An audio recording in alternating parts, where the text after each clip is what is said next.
दोस्तों, US Israel versus Iran की इस वॉर के अंदर कल ही के दिन डोनाल्ड ट्रंप ने एक वार्निंग दी थी ईरान को कि स्ट्रेट ऑफ हॉर्मूज को ब्लॉक करने की बिल्कुल भी कोशिश मत करना, क्योंकि एक बहुत ही ज़्यादा इंपॉर्टेंट रूट है ग्लोबल ऑयल सप्लाई के लिए। और उसको अगर ईरान ब्लॉक कर रहा है, जिसकी वजह से हम देखने को मिल रहा है कि भैया एलपीजी के प्राइस बढ़ चुके हैं, कई सारी कंट्रीज़ के अंदर पेट्रोल डीजल के प्राइस डबल हो चुके हैं, इस तरीके की हालत हो चुकी है। तो डोनाल्ड ट्रंप ने कहा था कि भैया ब्लॉक करने की बिल्कुल भी कोशिश मत करना, अगर तुमने ऐसा किया तो हम तुम्हारे ऊपर और भी ज़्यादा पावरफुल और भी ज़्यादा स्ट्रॉन्ग मिलिट्री अटैक करेंगे। जिसके बाद में ईरान की तरफ से भी रिस्पांस देखने को मिला था कि आप एक बार कोशिश तो करो, इस तरीके का रिस्पांस देखने को मिला। और ऊपर से आज ही के दिन स्ट्रेट ऑफ हॉर्मूज के अंदर थाई कार्गो जा रहा था, उस पर अटैक किया है ईरान ने प्रोजेक्टाइल मिसाइल से, उसको जो इंजन एरिया है उसको डिस्ट्रॉय कर दिया, जिसकी वजह से यहाँ पर 20 क्रू मेंबर को रेस्क्यू किया गया और 3 क्रू मेंबर अभी भी मिसिंग बताए जा रहे हैं। यहाँ पर ये जो शिप थी थाईलैंड की, ये आ रही थी एक्चुअली में गुजरात के पोर्ट कंडाला पोर्ट के ऊपर,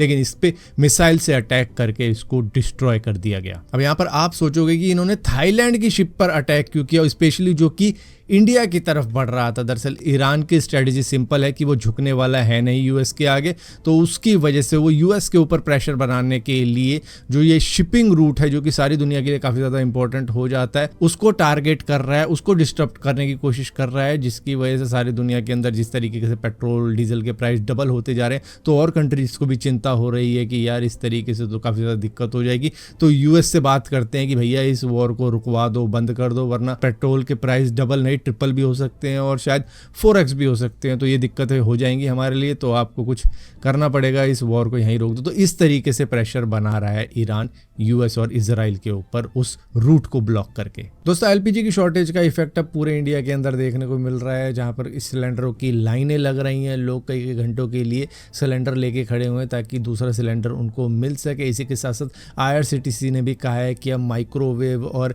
इंडक्शन स्टोव का या इलेक्ट्रिक स्टोव का यूज़ करेंगे खाना बनाने के लिए, क्योंकि एलपीजी की शॉर्टेज का इफेक्ट उनको भी देखने को मिल रहा है। दोस्तों, आपको मालूम होगा अभी कुछ ही दिनों पहले इंडियन गवर्नमेंट ने अपने सिटीजन से कहा था कि भाई कोई भी वीडियो रिकॉर्ड मत करो, कोई भी इमेज मत कैप्चर करो, जो भी ईरान की मिसाइलें अटैक कर रही हैं आपकी कंट्री के अंदर। अगर आप किसी भी कंट्री के अंदर रह रहे हो जो कि मिडिल ईस्ट की कंट्री है, गल्फ कंट्री है, वहाँ पर इस तरीके की चीज़ें मत करो, वहाँ के रूल कुछ अलग हैं। लेकिन ब्रिटेन के एक टूरिस्ट को अरेस्ट कर लिया है दुबई की पुलिस ने, जो कि 60 साल के हैं। उन्होंने ईरानियन मिसाइल की अटैक की वीडियो बनाई थी, फुटेजेस कैप्चर करी थी और सोशल मीडिया पे डाली थी। और यूएई के अंदर यहाँ पर स्ट्रिक्ट लॉ है कि आप इस तरीके की वीडियोस नहीं बना सकते हो, क्योंकि ये नेशनल सिक्योरिटी के लिए काफ़ी ज़्यादा रिस्की बताया जाता है। तो भैया किसी भी मिसाइल अटैक, किसी भी मिलिट्री साइट की, किसी भी इमरजेंसी सिचुएशन की आप वीडियो नहीं बना सकते हो, वो बनाई गई, जिसके बाद में इनको अरेस्ट किया गया। और अब बताया जा रहा है इनको 2 साल तक की जेल हो सकती है या फिर लाखों डॉलर का फाइन भी इन पे लग सकता है। दोस्तों, ओला, उबर, रैपिडो जैसी एप्लीकेशंस की लाइफ अब यूपी के अंदर थोड़ी सी मुश्किल हो सकती है, क्योंकि यहाँ पर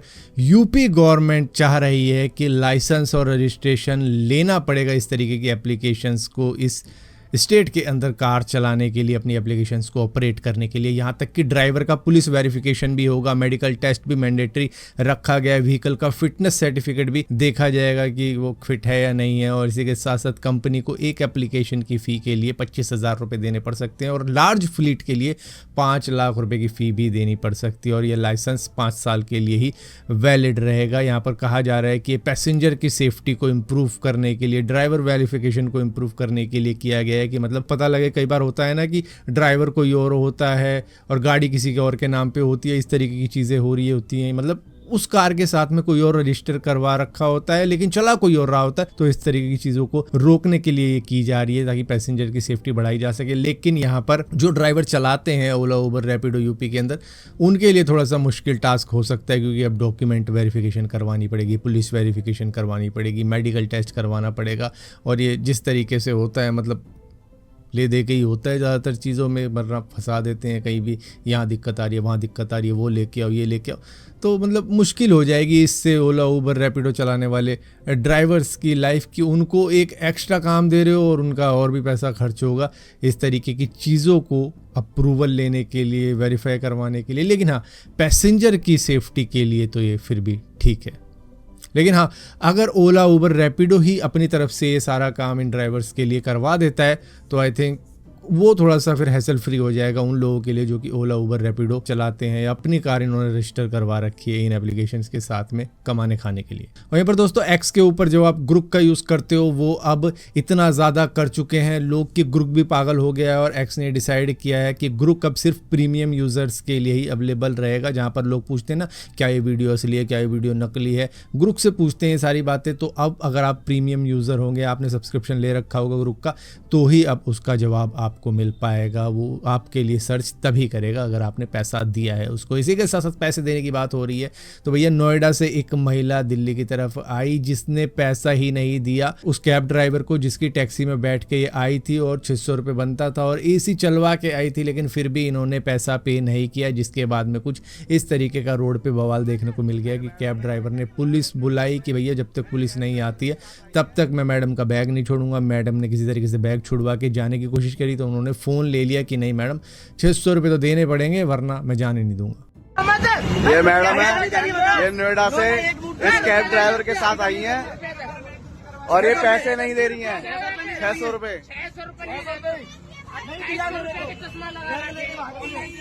ये मैडम है, पैसे भी तो होने चाहिए,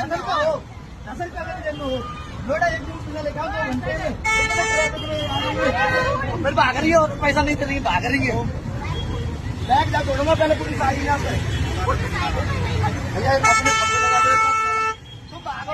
भागो मत,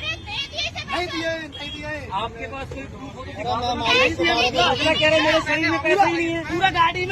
गाड़ी में मेरे नंगा नहीं है उसके पास। वो नहीं भागेगा। दोस्तों आप सोच के देखो अपनी फैमिली के साथ में आप कहीं पर घूमने के लिए जा रहे हो फ्लाइट में और 35,000 40,000 फीट की ऊंचाई के ऊपर कॉकपिट के अंदर रील बनाई जा रही है एयर होस्टेस के साथ में, जहां पर कैप्टन के हाथ में मोबाइल है या पायलट के हाथ में मोबाइल है और वो उनकी रीलें बना रहा है, बादलें दिखा रहा है और उनको दिखा रहा है कि देखो आप बादलों से भी ऊंचाई के ऊपर हो। तो इस तरीके की रील इस वक्त में वायरल हो रही है जो कि एक एयर इंडिया के कैबिन क्रू की है जो कि बैठी हुई थी कॉकपिट के अंदर को पायलट की सीट के ऊपर और वहाँ पर वो अपनी रीले शूट करवा रही थी, जहाँ पर बादलों से भी ऊपर ये फ्लाइट उड़ रही है, ऑलमोस्ट 35,000 40,000 फीट की ऊंचाई पर उड़ रही होगी। तो यहाँ पर जैसे ये वीडियो सोशल मीडिया के ऊपर डली है लोगों ने चिंता जताई है कि ऐसा कैसे हो सकता है कि कॉकपिट के अंदर कोई भी ऐरा गैरा नत्थु खैरा बैठ सकता है और अपनी रीले शूट करवा सकता है सिर्फ सोशल मीडिया के ऊपर थोड़ी सी हाइप के लिए। इससे पहले भी हमने देखा था VSR वेंचर के अंदर रोहित सिंह जो कि ओनर हैं इस एयरलाइंस के, वो सो रहे थे कॉकपिट के अंदर। वो भी काफी ज्यादा कंसर्निंग वीडियो थी और इसके बाद में ये वीडियो भी आ जाती है कॉकपिट के अंदर एयर होस्टेस आराम से बैठ के अपनी